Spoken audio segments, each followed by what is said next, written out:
ये स्वर्ग वृद्धाश्रम है, निहाल विहार नाले वाले रोड के ऊपर, बहुत मशहूर है। आउटर दिल्ली में या कहीं पर किसी भी वृद्धाश्रम में, पुलिस थाने में आप इसके बारे में पता करेंगे तो इसको सब जानते हैं। पिछले 22-23 साल से ये वृद्धाश्रम चल रहा है।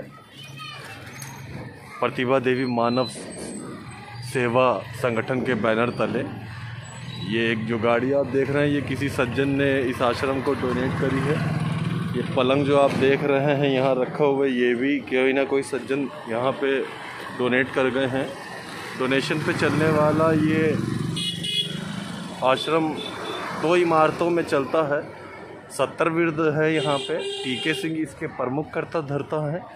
आज यहाँ अंतर्राष्ट्रीय वृद्ध दिवस के उपलक्ष्य में एक कार्यक्रम आयोजित किया गया है। हर्षोल्लास से यहाँ बुज़ुर्गों को आज खुश रहने का, बुज़ुर्गों का सम्मान किया जाता है। उनको मिठाई दी जाती है, उनको नए कपड़े दिए जाते हैं, उनकी सेवा करी जाती है, उनको अनुभूत करवाया जाता है कि ये एक परिवार है जिसमें हम सब दिवाली होली की तरह।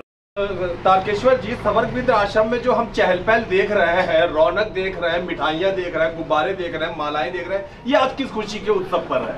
आज देश में हमारे देश के बुजुर्गों को ना अंतर्राष्ट्रीय वृद्ध सम्मान दिवस पर हर प्रत्येक साल मनाया जाता है। जो बुजुर्गों को माला पहना करके इनके लिए जो अलग अलग से चीफ गेस्ट स्कूल के बच्चे भी आते थे, लेकिन कोरोना के काल के कारण नहीं आ रहे हैं। तो हर साल जो है ना स्वर्ग वृद्ध आश्रम में इन बुजुर्गों को माला पहना करके हम लोग पति पत्नी पहले करते थे, इस बेटा भी करते थे। आज मेरे बेटे का जन्मदिन भी है और मेरी बहू भी आई है, तो आज उनको भी इसमें सम्मिलित किया हूँ कि आगे से अब हम तो कर रहे हैं, आगे इन्हीं लोग को करना है, बुजुर्गों को समान। मेन कहानी यही है कि बच्चों को आगे रास्ता दिखाना होता है। जब हम बुजुर्ग ही नहीं दिखाएंगे तो फिर दिखाएगा कौन? तो इसीलिए आज सभी देश के और हमारे आश्रम के स्वर्ग वृद्ध आश्रम निहाल विहार में प्रतिमा देवी मानव सेवा ट्रस्ट, जिसको संस्थापक तारकेश्वर सिंह, प्रतिमा देवी और नीतू कुमारी जी हमारे हैं, जिन्होंने काम को शुरुआत किया है। इस सब लोगों ने सहयोग किया। जो आज हमारे पास 70 बुजुर्ग रहते हैं और इनको भोजन, इलाज, खाने पीने का सुविधा सब कुछ मिलता है। इसी खुशी में कम से कम साल में एक दिन कम से कम नया कपड़ा पहना करके इनके साथ खुशी तो अवश्य बांटना चाहिए। यही सोच करके प्रत्येक साल अंतर्राष्ट्रीय वृद्ध सम्मान दिवस मनाया जाता है। इसी के साथ चाहूँगा कि देश के सभी बच्चे अपने माँ बाप को, अपने बुजुर्गों को, गांव मोहल्ला शहर के लोगों को, बुजुर्गों को सम्मानित करें। धन्यवाद। ये बहुत अच्छा काम आप करते हैं। आज जब देखा जा रहा है कि रिश्तों की कदर नहीं रह गई है, लोग बाग अपने माँ बापा को अपने खुद के घर पे नहीं रखते हैं, आप 70 बुजुर्गों का पालन पोषण अपने माता पिता की तरह कर रहे हैं, ये बड़ी अच्छी भावना है। ये बुजुर्ग आते कहाँ से हैं? ये सभी बुजुर्ग पुलिस के द्वारा रोड पर से, हॉस्पिटल में से, मार्केट में से, गुरुद्वारे पर बैठे रहते हैं, उनको लाया जाता है और और वहाँ के द्वारा पुलिस ले आती है। हम उनको रहने की सुविधा, भोजन, इलाज और मरने के बाद इनके परिवार वाले नहीं आते हैं तो कम से कम अभी इनको कम से कम 186-87 आदमी को अभी तक मैंने दाह संस्कार भी इस आश्रम से किया हूँ। और जगह से किया हूँ, जैसे कि लोग हॉस्पिटल में बच्चे लगभग बेघर, हाँ, ये सभी लोग बेघर होते हैं, इनका कोई नहीं होता है। इनको यहाँ स्वर्ग वृद्ध आश्रम में जो निहाल विहार में स्थापित है और बड़ा मशहूर है, बहुत दूर दूर तक लोग इसको जानते हैं, क्या क्या सुविधाएं आप लोग प्रदान करते हैं? नहीं, इनको केवल रहने का सुविधा देते हैं, भोजन का व्यवस्था है, इलाज का व्यवस्था है और बाकी तो बता ही दिया कि मृत्यु के बाद में दाह संस्कार, क्योंकि इनके परिवार वाले आते नहीं तो मुझे खुद ही करना पड़ता है। अच्छा, तो ये सारे में तो तारकेश्वर जी आपका बहुत सारा धन खर्च होता होगा, आप नहीं, बड़े पूंजीपति आदमी होंगे? नहीं, पूंजीपति नहीं हूँ। ये जो है सो दान से चलता है। ये लोगों का सहयोग से, हाँ, लोगों से सहयोग चलता है। और पहले तो मांगने जाना पड़ता था, आज के डेट में मांगने नहीं जाना पड़ता है। लोग एक दूसरे से जुड़ते गए और ये 16 साल से काम कर रहा हूँ, तो ये 16 साल से ये आश्रम चल रहा है। क्या क्या कष्ट उठाए आपने इस आश्रम को इस मुकाम तक देखिए, पहुंचाने में? तो कष्ट की बातें याद आएगी तो फिर इस बात को चर्चा में जाएंगे तो मैं कहीं और काम हो जाएगा। लेकिन हाँ, शुरुआती में बहुत तकलीफ हुई, लोगों ने समाज में इसको मैनेज नहीं किया, लेकिन बाद में जब समाज में चला तो समाज ने इस बुजुर्गों के लिए बहुत से इज्जत भी की, कदर भी किया और आज भी देते हैं, इनको इज्जत करते हैं बुजुर्गों को, ऐसी बात नहीं है। हाँ, लेकिन कुछ औलाद सरकार निकम्मी नहीं है, औलाद निकम्मी ज़रूर है, जिसके कारण जो है सो सरकार की सुविधाएं बहुत है, लेकिन किसी आश्रम का आश्रम को सरकार की ओर से कोई सहयोग नहीं मिलता। और एक और आपके माध्यम से आज के डेट में अंतर्राष्ट्रीय वृद्ध सम्मान दिवस पर कहना चाहूँगा, इन बुजुर्गों का आधार कार्ड नहीं है।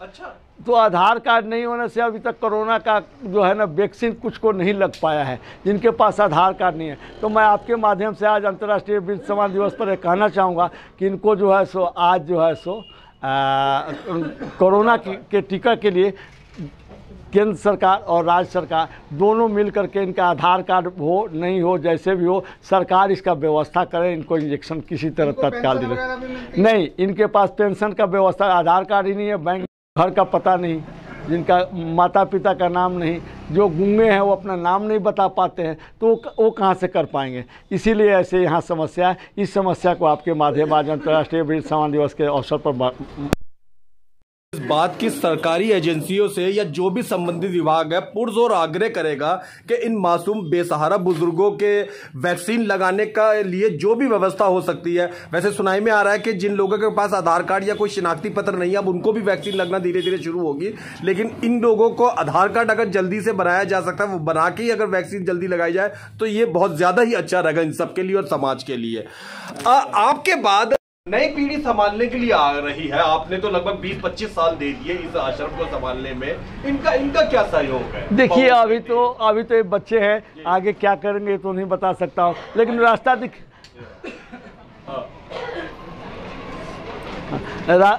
का काम है, देख कैसे करेंगे। और इस सेवा के लिए किसी को सीखने की जरूरत नहीं है। घर में हमारी बुढ़ापा आएगी, ये सोच करके यदि करेंगे, अपने माँ बाप की सेवा करेंगे, तो इसको रास्ता दिखाने के सब कोई जानता है, बुजुर्ग होंगे, लाचार हो जाएंगे, बिस्तर पर गिर जाएंगे, कफ थूक खखार लैट्रिन पैखाना बिस्तर पर करेंगे, तो उस हालात में इनको सेवा करनी होती है। तो ये तो घर में जैसे करेंगे, आज उसी को लेकर के मैंने एक समाज बना दिया हूँ, समाज के लोगों के करते हैं। धन्यवाद जी।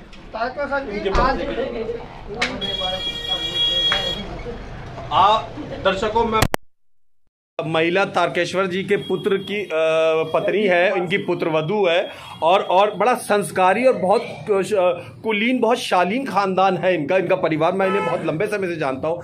आप तो अभी ताज़ा आई हैं इस परिवार में, आपको कैसा लगा जब आपने एक साथ अपने माँ बाप को तो लंबे समय से बुजुर्ग देखा, एकदम 70 बुजुर्ग देख डाले, कैसा महसूस हुआ आपको? बहुत खुशी हुई जी, ये को देखते हुए जी हमें बहुत अच्छा लगा। आज हैप्पी वृद्ध अंतर्राष्ट्रीय दिवस है जी, और हम सबको सम्मानित किए हैं खुशी से, और आगे भी करते रहेंगे। अच्छा, तो जब आप गांव में थी तो वहाँ पर बुजुर्गों की सेवा करने का कोई मौका मिल पाता था? बोलो कि मेरे हमारे घर में एक बुजुर्ग हैं, हमारे दादाजी, मैंने उन्हें जितना चाहा अपनी सेवा बहुत अच्छे से की है, और हम अपने जहाँ अपने आगे रिश्ते में बन आए हैं वहाँ पर भी हम अच्छे से करेंगे। बहुत अच्छा, बहुत बढ़िया। जब आपका इनके बेटे से शादी की बात चली तो आपको लगा कि इनका ये कोई आश्रम है जहाँ पे बुजुर्ग रहते हैं, तो उस समय आपके मन में क्या भाव आया? हमें बहुत अच्छा लगा कि हमें भी कोई सेवा का मौका मिलेगा, और हम जैसे अभी चल रहा है वैसे हम भी आगे चल के चलाएंगे। बहुत अच्छा। प्रतिभा नहीं, वो नहीं बोल पाएंगे, तबीयत ठीक नहीं, तबीयत ठीक नहीं, ऑपरेशन करा के अपने कुछ तो बुजुर्गों में आज हमारे अंकल जी भी आए हैं हमारे आश्रम में बुजुर्गों को खिलाने के लिए। ये त्रिनगर से आए हैं। अच्छा। तो ये अपने अंतर्राष्ट्रीय वृद्ध सम्मान दिवस के अवसर पर आज इन्होंने भी अपने बुजुर्गों को लिए आज अपनी ओर से भंडारा बुक कराया है, और ये रात को कहे थे, लेकिन इनका एक स्पेशल काम के चलते मैं इनको बोला कि और कोई होगा नहीं, चाहे अंकल जी जरूर आएंगे। इनकी उम्र 80 साल है, तो जैसे ये बुजुर्ग होकर के बुजुर्गों की सेवा करने आएंगे, मैं अगली पीढ़ी को कहना चाहूँगा कि ये श्राद्धों में तो करते हैं, लेकिन समय समय पर घर में बुजुर्गों की रोज की सेवा होनी चाहिए, क्योंकि एक दिन से बुजुर्ग को श्राद्धों में करने से काम नहीं चलने वाला है, क्योंकि हर रोज बुजुर्ग बीमार पड़ते हैं, हर रोज उनको रोटी चाहिए, हर रोज ये चाहिए। तो मैं चाहूँगा कि हर बच्चे, समाज के बच्चे अपने घर में, अपने कॉलोनी में, अपने अड़ोसी पड़ोसी को, बुजुर्गों को सेवा करें। यही मेरा संदेश है। धन्यवाद। आज के समय में लोग अपने कैरियर को लेके जैसे कहीं बाहर चले जाते हैं या बुजुर्ग अकेले महसूस करते हैं, विदेश चले जाते हैं क्या कहना चाहेंगे? देखिए, एक बात बताएं, आज के डेट में बुजुर्गों का ये समस्या है कि जैसे कि आपको बुजुर्ग से संतान नहीं हुआ, किसी का शादी नहीं हुआ, जिसका शादी हुआ तलाक हो गया, कोई माँ के गोद में जन्म से ही अपाहिज हो गया, ऐसे बुजुर्ग जो है ना, जिनके बच्चे विदेश रहते हैं, उन बुजुर्गों को एक जो है सो बहुत बड़ी समस्या है। इसलिए उनको जो है से कोई ना कोई सहारा चाहिए। और जितने रिश्तेदार हैं, पड़ोसी हैं, धन लेने के लिए तो सब चाहते हैं, बेटियां चाहती हैं कि जल्दी धन ले ले, लेकिन उनका सेवा करना नहीं चाहते हैं। इसलिए मैं चाहूँगा कि हम मौजूद हैं सवर्ग वृद्ध आश्रम में, निहाल विहार में, जहां अंतर्राष्ट्रीय वृद्ध दिवस जो आज 1 अक्टूबर वाले दिन है, उसको सेलिब्रेट किया जा रहा है। यहाँ बहुत सारे बेसहारा, यतीम, अनाथ बुजुर्ग 65 के आसपास होते हैं, जिनकी देखभाल सवर्ग वृद्ध आश्रम ही करता है, जिसके कर्ता धर्ता प्रमुख श्री टीके सिंह जी हैं, जो सामने दिखाई दे रहे हैं गुलाबी कुर्ता में। अंतर्राष्ट्रीय वृद्ध दिवस हमको सिखाता है कि हमें अपने आसपास के बुज़ुर्गों की इज़्ज़त करनी चाहिए, हमें अपने आसपास के बुज़ुर्गों की देखभाल करनी चाहिए। और इसी के तहत आज यहाँ पर वृद्धों को सम्मानित किया जाता है, बुज़ुर्गों को माला पहनाकर, मिठाई खिलाकर सम्मानित किया जाता है।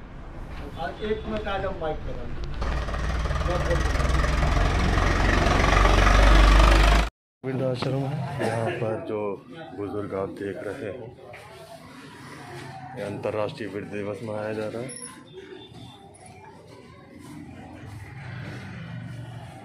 माता जी कब से हो यहाँ पर? मैं तो 7 साल से। अच्छा, हाँ जी, मैं ऊपर सेवा भी करती हूँ। ये तो जानता हूँ मैं आपको, आप तो बहुत लंबे समय से सेवा करते हैं। खाना लेने जाओ ऊपर।